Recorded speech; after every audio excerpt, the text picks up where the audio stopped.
Hello and welcome to a discussion on the topic religion and modernity. At the very outset, I would like to make a point that the study of religion, particularly the various aspects of secularization, is centered around the evolution of society from the pre-modern to the modern era. Not surprisingly, this task is quite difficult and overwhelming. Getting down to the basics of the definition, modernity can be defined as the process which indicates certain socio-cultural norms, attitudes and practices that surfaced in post-medieval Europe and gradually continued with its expanse in other parts of the world. As such, the process is more dynamic than any previous social order, precisely because it brings in its wake many new traits.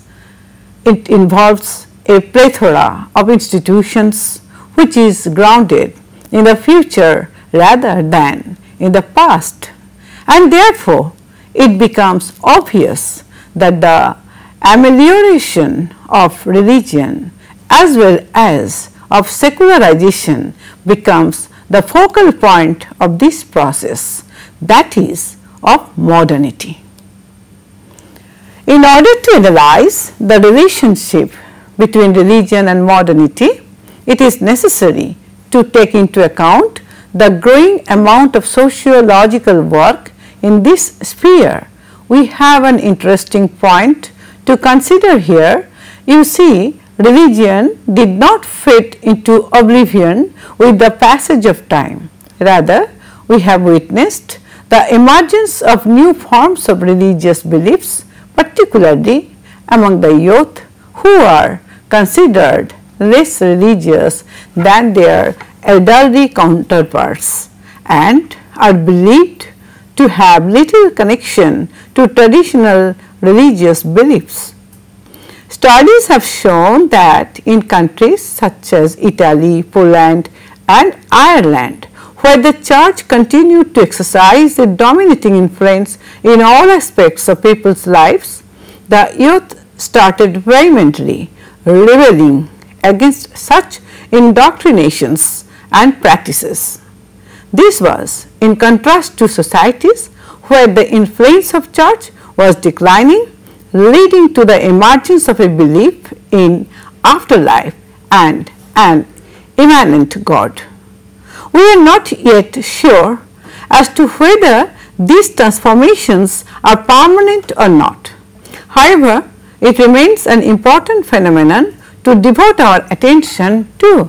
One thing that can be stated is that as the sense of belonging is reduced, belief on the other hand starts growing stronger, and not surprisingly, new ideas are welcomed by liberated believers. I take this opportunity to mention the theoretical discourses, which are basically divided into two groups. The first one is grounded in the prevalent sociology of religion and at the same time takes into account its theoretical tendency. The second one involves those sociologists and thinkers who operate within mainstream sociology, but at the same time they are aware of the existence of religion in modern societies. Let me speak of James Beckford first. Beckford, in his work Religion and Industrial Society, has beautifully illustrated the point that there has not been much of an interaction between the two types of theoretical practices. The predominant theme in his book was the insulation and isolation of the sociology of religion from the mainstream discipline.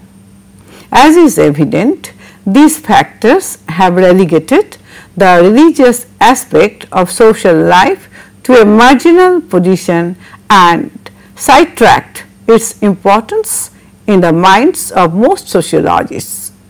Even though some of the religious concepts propounded by sociologists have been accepted by religious actors, we can hardly witness any change in the process. In yet another of his book titled Social Theory and Religion, Beckford provides a constructivist approach to the analysis of religion. He explains the process whereby the meaning of the category of religion is in various situations intuited, asserted, doubted, challenged, rejected, substituted, recast, and so on. An application of this idea is seen in the study of phenomena like secularization, globalization, etc. As the amount of articles and writings started increasing from the mid 1990s, Beckford, along with John Wallis, compiled it into a single edition. Other works include those done by Paul Hillas titled Religion, Modernity and Postmodernity, which is a collection of conference papers. He tried to decipher the relationship between the diverse forms of religious life prevalent in the modern and postmodern societies, as well as their relationship to culture. In Religion and Modern Times, Hillas and Woodhead try to unite the innumerable authors working on the topic of religion. Conflict is unavoidable between themes like secularization and sacralization, between God without and God within, between exclusivist rejections and liberal universalisms, between increasing privatizations and blooming political militancy. However, as the diverse religious groups and processes try to adjust themselves in the society, they are bound to exist side by side, even though they are firmly opposed to each other. Thus, we can see a society characterized by both secularization and sacralization. Let me also speak of some other important sociologists who also concern themselves within the idea of religion. Some of the names that you all must remember are Barger, Luckmann and Lohmann, who were social theorists of mid-post-war decades. Among the more recent theorists, we have Brian Turner and Ernst Gellner.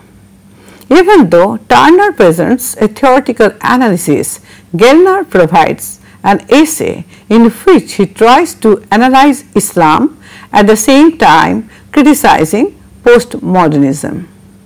A proponent and staunch supporter of liberalism, he tries to highlight the future of religion successful in keeping at bay both postmodernity and fundamentalism. Others believe that religion should not occupy the focal point. About fundamentalism, Anthony Giddens writes that fundamentalism is nothing but a reaffirmation of existential security connected to tradition in a traditional sense. This argument is grounded in the nature of modernity along with its concomitant insecurity. On the other hand, Bauman's essay titled Postmodern Religion recognizes the diverse trends existing between people, which is in turn reflected in their attitudes. Like I have said before, fundamentalism is depicted as a post-modern form of religion, recognizing the adversities associated with postmodern life. Thus, the fundamentalist is not only purged of sin, but also from the task of choosing. A refreshing change is brought about by the acceptance of religion within the ambit of sociology. Instead of being viewed as a way of becoming modern, religion is accepted as an opium for the people, assisting them in grappling with the uncertainties associated with the postmodern lifestyle. No wonder fundamentalists are preoccupied with this concept. Such questions and implications modernity brings in its wake have compelled sociologists to broaden their horizons and open up new avenues in the discipline.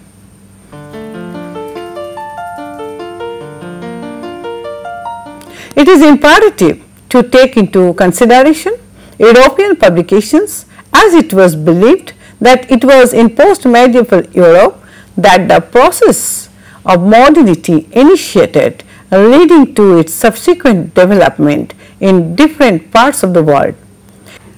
In Europe, the exceptional case, the first chapter is devoted to highlighting the characteristics of religion in modern Europe and the existence of diverse forms in different parts of the continent. In the last chapter, the same question is given attention to, but with a completely contrasting viewpoint. Here, Europe is considered from without rather than from within. That is, it focuses on the traits which are absent in the European society rather than those which are prevalent, taking into its analysis only Christian societies. It is quite obvious that this comparison would have been more contrasting had the Muslim and Hindu societies been considered. In stark contrast to the US, European churches are devoted towards the amelioration of the public rather than having a materialistic aim. As a result, Pentecostalism has not spread its branches in Europe, unlike Latin America. The notion of reversed mission is introduced by Africa, a belief that a European is not a receiver but a sender in religious matters. Suffice it to say, different countries have shown diverse attitudes. The growth of Pentecostalism and nature of Catholicism indicate a growing absorption with religious life in Philippines. Similarly, South Korea has witnessed the simultaneous development of both modernization and religious life. Even Christianity and Buddhism started spreading its wings steadfastly. However, these parameters did not persist, and by the turn of the millennium, new forms of sociological questions had arisen. 2 points must be internalized here. First, it is not compulsory for the familiar to become the norm. Secondly, the fact that new ideas are rejected on the basis of value judgments should be given equal importance. Religious beliefs in Europe differ from those prevailing in other parts of the Christian world. Some believe that the religious experiences of the people residing in this part of the world need no changes as they are similar.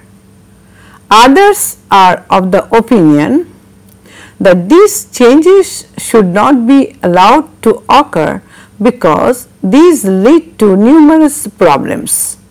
In spite of these differences, all are preoccupied with the need for providing an appropriate explanation for these self-established differences. My discussion on this part would remain incomplete if I do not mention two very important research works. The first one had been carried out by Ronald Engelhardt and his team in the University of Michigan. He has taken data from the World Health Survey to provide an empirical analysis of the aspects of modernization theory. The other has been conducted by Shmuel Eisenstadt at the Hebrew University in Jerusalem, where he has given a theoretical analysis. Mention of Eisenstadt shall be made a number of times in this discussion, as his is an important contribution in the field of modernity. For the time being, Keep in mind that Eisenstadt was responsible for providing the very important and dynamic concept of multiple modernities. He uses data collected from all corners of the world centered around contrasting cases. This is an opposition to the existing theories which were primarily centered around the modernization process. The case studies have been published in Daedalus, a journal belonging to the American Academy of Arts and Sciences, and as such has invoked the intellectual capabilities of the people, resulting in widespread discussion on this topic. I will talk of his contributions even later on.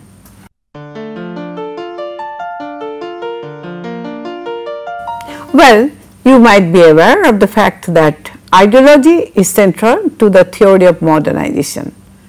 To elaborate, let me say that the capitalist mode of production with its political, social and cultural changes were necessary for development, and so it was felt that traditional values prevalent in developing societies should be discarded as they came in the way of capitalism and modernization. Though this view was widespread in the post-war world, it later faced severe opposition, especially by those who had done an analysis of not so modernized societies. Thus, we can say that the global inequalities stemmed from the capitalist system aimed at making profits at the expenses of others, although the view was contested by many. Now, before I start off straight with stages of modernization, let me first make a point about economy in this regard. You see, the relationship between economy and other aspects of society is a debatable topic.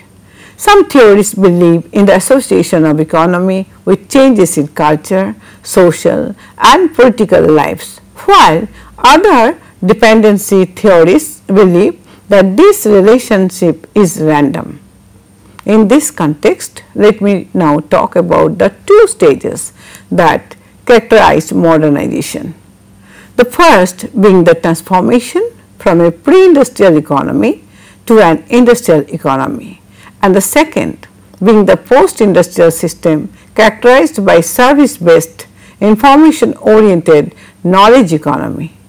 It does not come as a surprise that such changes in economy are followed by subsequent changes in the values, beliefs and norms of society. But these may not follow the dictates of earlier modernist theories, because what we found today is modern societies, instead of moving towards a technical, rationalized, mechanical and social environment, are aiming at improvement of the quality and standard of life. In other words, the emphasis was shifted from quality of life to post-materialist values. In addition, a growing interest in religious beliefs and spiritual aspects have been displayed by emerging societies, which does not always gets reflected in their institutional commitment. Here, let me speak of Nordis and Engelhardt. Nordis and Engelhardt validate two statements. First is the paradoxical attitude in society, where on the one hand people in post-industrial societies are becoming secular in their beliefs and religious practices, and on the other the proportion of people adhering to orthodox and traditional forms of religion are rising too. What has been found is that secularization has become directly proportional to the degree of human development and the inequalities persistent in the economy. But it must also be remembered that this viewpoint is self-limiting and is rebutted by many sociologists. thereby making it explicit that as society progresses, the proportion of people adhering to traditional religious beliefs grows exponentially. Second is the variety existing in nations undergoing modernization, another important criterion. With most of the nations adhering to capitalist mode of production, the pathways in each case are distinct. The emerging systems reflect religious backgrounds like Protestantism, Catholicism, Islam and Confucianism with their respective value systems. These post-industrial forms are inseparable with coherent cultural shifts, and the distinctions are revealed in all societies, irrespective of their economic affiliation. Thus, the economic forces end up increasing the gap between them, although the forces try to push the diverse societies in the same direction. Sadly, it becomes uncertain whether a unified culture would arise anytime soon.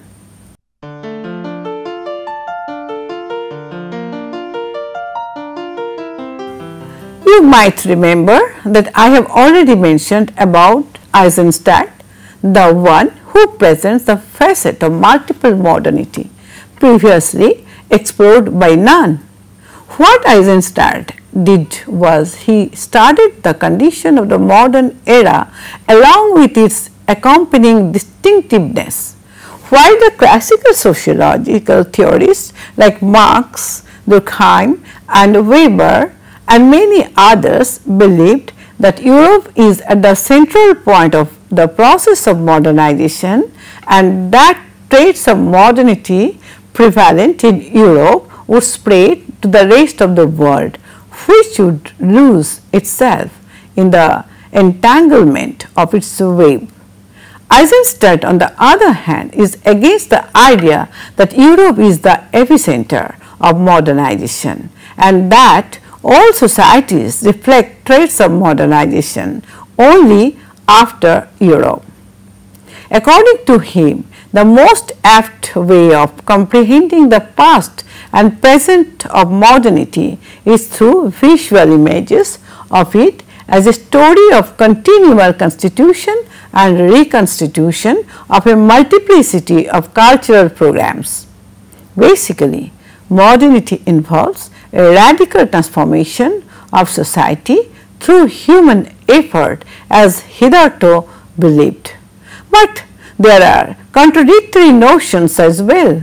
Particularly speaking, there is even a greater amount of contradictions visible in the cultural and institutional fields, more so as modernization advances and spreads in other countries. Thus, it is correctly assumed that it is diversity that is integral to the process of modernization. What we see is that multiple modernizations continue to expand under circumstances that are constantly adapting and readapting to the prevalent conditions. Despite everything, emerging actors, institutions and organizations are prepared to take up the responsibility of the problems that bother the modern world. In addition, the various strands of religion and religious movements can be accommodated in the diverse aspects of modernity. These forms of modernity are like the various forms of religion. Daedalus, about which I already mentioned, offers Christian, Muslim, Hindu and Confucian instances. For example, if we are to speak of Islam, the work of Turkish sociologist Nilüfer Gole can be referred to. Gole says that modernity is ever changing and allows room for its own correction. And perhaps this is why with new and emergent forms of Islam, religion there has become a self-correctional instrument. Even If we consider other non-Western contexts, we can find that modernity is not simply rejected or readopted today, but is continuously and critically as well as creatively being reappropriated by rising religious practices. In conclusion, all I would like to encapsulate is that the idea of modernity as was rather as is prevalent in Europe is quite different, as has been explicated by a range of theoretical and empirical analysis. And secondly, and the most important, these different types are not opposed to each other, rather they exist as part of a larger whole. You see, Europe is not a prototype of modernity, and therefore European scholars should, besides taking into consideration their own nation and its development, must also explore and examine the other types of newly emerging or already modernized societies. The fact that discussion on modernity remains incomplete without a one on religion should also be one of the perspectives, and one should not simply discard religious parameters for the sake of considering it as barriers to technological or rather developments. With this, we come to an end of the discussion on religion and modernity. Thank you for attending the lecture. We shall meet again in some other discussion on some other module. Thank you once more.